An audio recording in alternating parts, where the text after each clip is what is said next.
Welcome all. Today I'm going to talk about the top Java interview questions which can be asked in the development as well as in automation. So the first question which is asked that what are the various access specifiers in Java? So here we know that access specifiers. What are the actually access specifiers? These are the keywords that used before a class name, function name, properties name, and which define the access scope. So we know that it is four types: private, default, protected, and public. So what is access level, default, protected? You can just see it here, and you can see the differences in terms of within the class, within the package, outside package, outside package. So this is the, you can say, complete detail, and you should give the answer in this way. The second question is that what is static method and static variables? So static keyword is widely used in Java, and it is basically used for memory management mainly. And we can apply the static methods with the variables, method, and blocks. So if you want to get some details of the what is the static use of static, you can just go through this video which is available on my channels. Link is here. Okay, so now the next question is what is data encapsulation and data hiding? Data encapsulation, data is always, you can say, is asked in the interview, and it is also a very frequent, you can say, topic that is implemented and used in the automation also. So encapsulation is a concept in object-oriented programming for combining properties and methods in a single unit. So encapsulation is basically the wrapping of functions and properties in a single unit, that is called you can say encapsulation. If you want to get some details on that, you can see this video. Encapsulation, data hiding in Java. Fourth question is that also it is asked very frequently, can you write a Java program to read data from Excel? So here I have written the program, but if you want to understand the detail one by one, that for each and every step, how you can understand what is the purpose of this line of code, like why we create the file object, then we are writing file input stream access. So why, if you want to understand this thing, you can go through this video. Then this is also again important concept of Java, like what are loops and how what are three types of loop. So for, while, and do, like what is the difference between these two loops, between all these loops, you can understand. So for this purpose, you can also go through this particular video. So you will see that in every you can say question I've just given the answer. You can just get the answer from this screen also, and as well as you are interested to go into the detail, you can just refer the video which I have. You can share, just give the link here, and you can find out with the name of the title or description of the video. So what is differences between continuous break statement? And next question is what is final keyword? Final keyword is also a very, you can say, a concept that is used many places. You can use the final keyword with the function, with the properties, as well as you can use it, you can say, whenever you want to define any constant thing, constant variable, something like that. So here I've you can say just mention the understanding of that with the help of example also, but you can go to this complete automation session video, and here you will get the proper details. In detail, you will get the answer for that. Now the eighth question is, can main method in Java can return any data type? So actually you can say this is one question that is asked in the interview, but so many other questions also that comes from this you can say related to the main method, that what is the actual syntax of main method, and just try to tell me each and every keyword and what is the purpose of that keyword which we are using in the main function. So you can get the detail of that also in my video, that is understanding the complete definition of main function, and it's very important.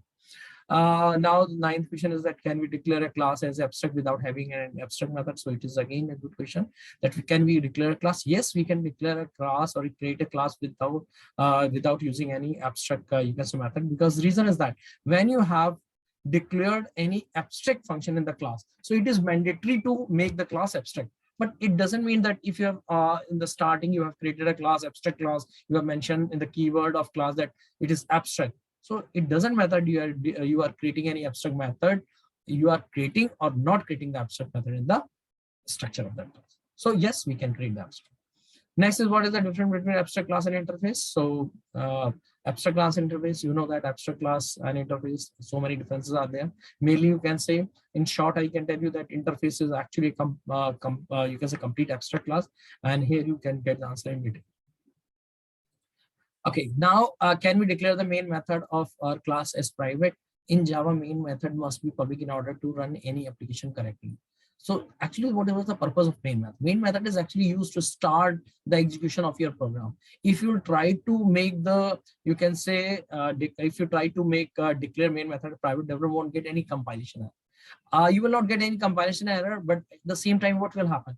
This will not be treated as, you can say, your main function. So at runtime, what will happen?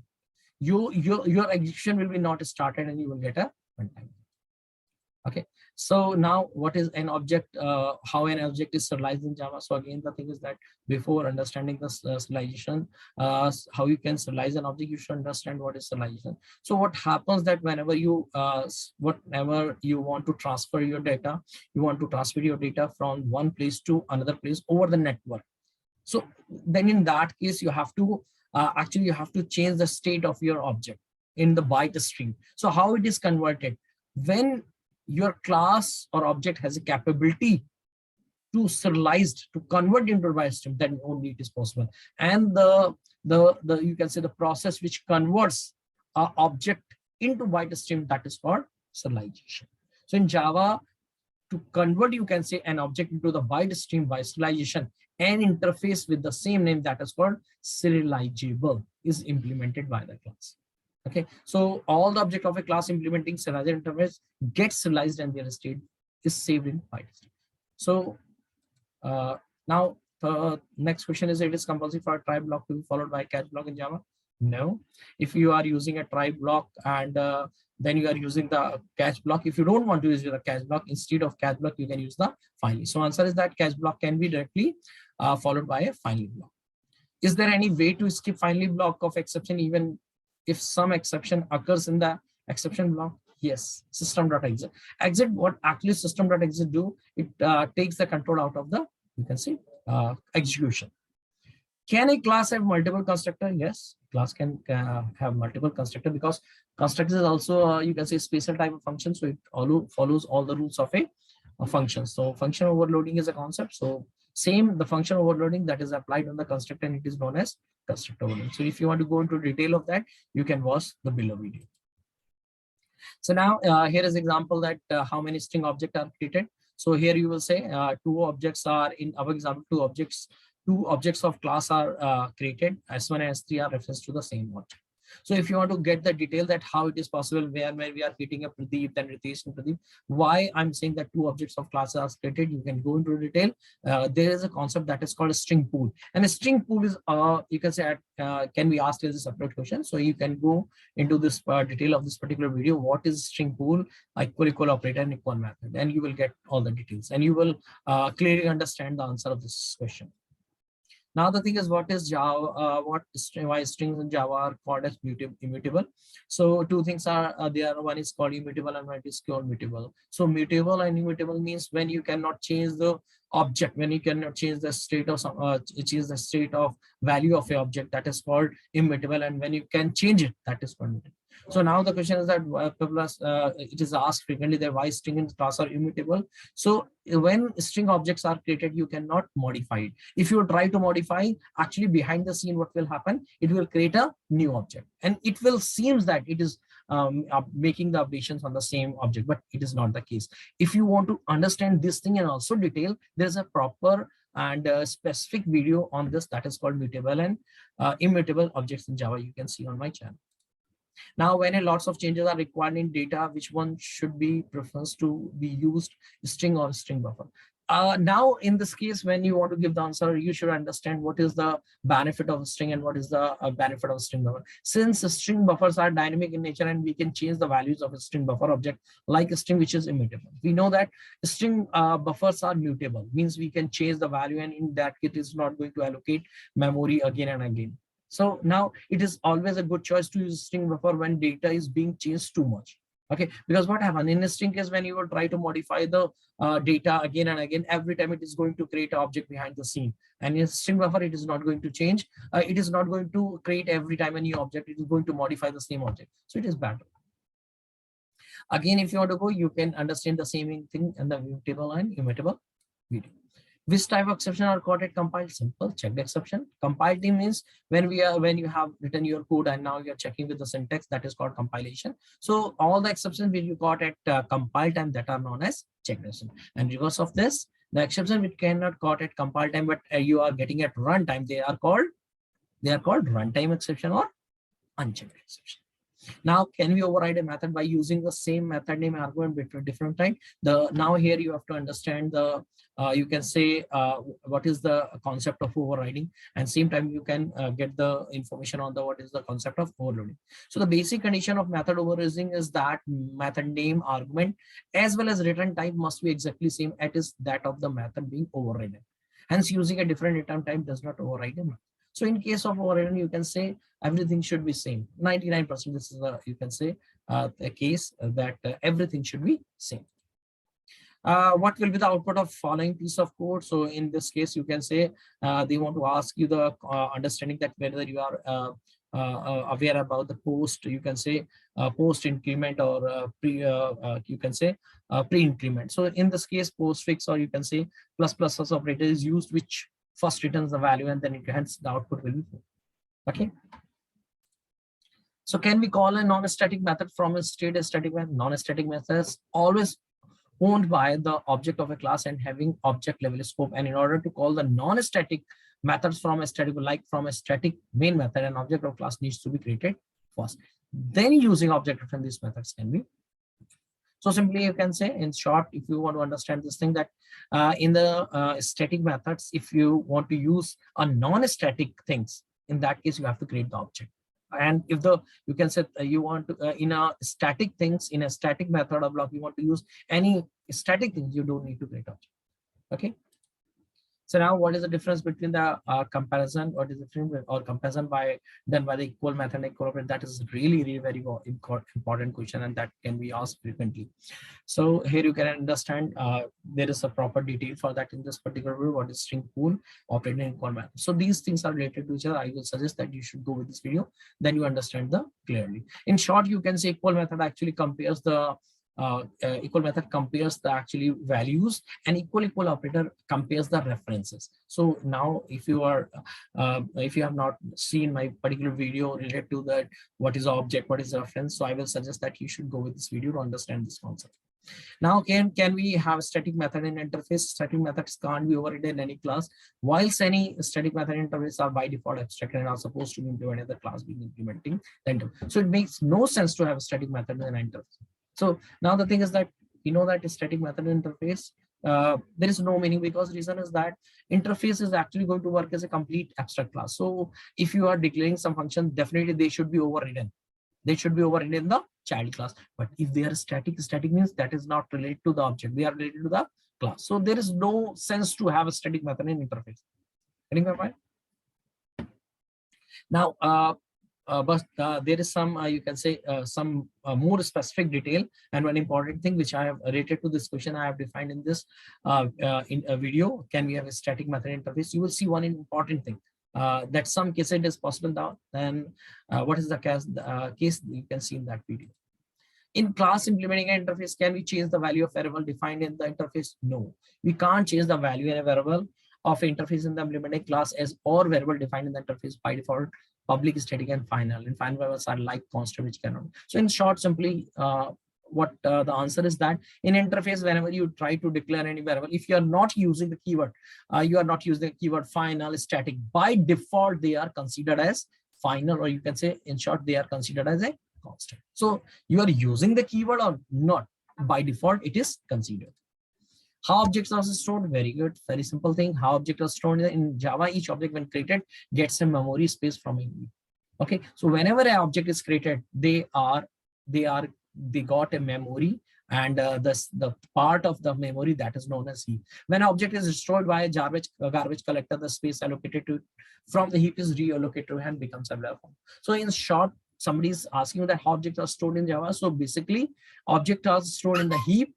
And whenever object is destroyed, the heap memory is free. What is singleton class? Give a practical example of a singleton class. Is actually it is also known as a design pattern, that whenever you try to place a class, you have to create a class where you should only able to create only one instance of that class. Means a class which allow only the creation of one object, that is called singleton. So how you can achieve it? There are so many, you can say, so many ways to achieve it. And first of all, that you have to focus on the constructor part. So here I'm just giving the answer that singleton class is a class where only one object is possible, and for that purpose you have to modify the structure of the class. So many things are there. You have to create the constructors, private, something like that I'm not mentioning here in detail. And you can say best example of singleton uses snare when there's a limit of having one connection to a database due to some driver limitations or because of any licensing issue. So what happens that whenever any developers or in automation, when you are try to connect with a database, so you definitely are going to write a class and you are going to create an object for that. So now you have a limitation when you want to limit, okay, only one connection should be there, only one connection should be allowed. So whenever you are creating a class to connect to the database, that class should have the capability to allow only one instance, so that you can create the connection only once, and whenever anybody else want to use that connection, they are going to use the same object. What is encapsulation? How getter and setter methods are used in encapsulation? You can say it is a concept in object where combining, where you can combine the properties and methods in a single unit, and that is called actually object. So encapsulation is actually a process where you for the, you can say, as a programming interface, class is just like a structure. So how class can be used? You wrap all the things of a class and just give a particular thing to a particular unit to a user, and that is called object. With the help of object, you can use functions of a class, you can use properties of class. So you want to get in the detail, you can just go through this particular video. Can we override static methods of a class? No, I told you, override is a concept where that is related to the object, and static methods that are related to the class. So we cannot override a static method because method overriding is based on dynamic binding at runtime, and static methods are bonded using a static binding and compile time. It is a little bit, you can say, complex sentence I have used, but in short way, you can say whenever we are talking about the overriding and overloading, these are the concepts that are related to the object. And when you are talking about the static things are always related to the class, not to the object. So no, we cannot override the static method. We can define the static method in the parent class as well as the child class, and this is not called overriding. This is called hiding. Okay, method hiding. Now, without creating object, how we will access the superclass method? Again, the very, very beautiful question that whenever you want to access, suppose take the example, you are working on a child class and you want to access some functions from the parent class. So you don't need to create the object of the parent class. Actually, so how you can do it? Super keyword. Super is an predefined keyword which you have learned in Java. Just say super dot, and with the help of super dot, you can access all the functions from the parent. So super is actually a keyword which by default refer or point to the parent of a class. Now, what is abstraction? Abstraction, this is again a theoretical, very, very theoretical question, that an abstraction is a process of exposing all the necessary details and hiding the rest. So abstraction is something like that. What is the meaning of abstraction? That when you want to expose and provide to the required detail to the end user, you don't want to expose the details which are not required to end user. That is called abstraction. So abstraction, you can say define that data abstraction is defined as a process of reducing the object to its essence so that only the necessary characteristics are exposed to the user. For example, you can say, if I take the example of a function. So suppose take the example, you have created a function of adding of two numbers. So end user is only interested that he can call your function by passing two parameters, and the result should be written to the end user. Now the thing is that you don't need to expose this thing, that what code you have written within the that function, that how you are adding these two numbers, something like that. So you are not giving the coding part, the body part of, you are not exposed to the end user. You are only giving the information, okay, this is the name of the function, just pass two parameters and you can call it. Okay, so abstraction define an object in terms of its properties, attributes, behavior, method, and interface, means of communicating with another. In Java, we can achieve data abstraction using abstract class and interface. Interface allows 100% abstraction, complete abstraction. Interface allows you to abstract the implementation completely. Abstract classes allow 0 to 100%, means it depends on that how you have implemented the class, because I told you abstract class contain both type of functions like abstract, non-abstract. Okay, so because abstract class contain both type of concrete method that are implemented, which is result in a partial abstraction. Now, what is the difference between overloading and overriding? Here you can see the difference. If you understand overloading and overriding, that is already described in a particular video in my channel.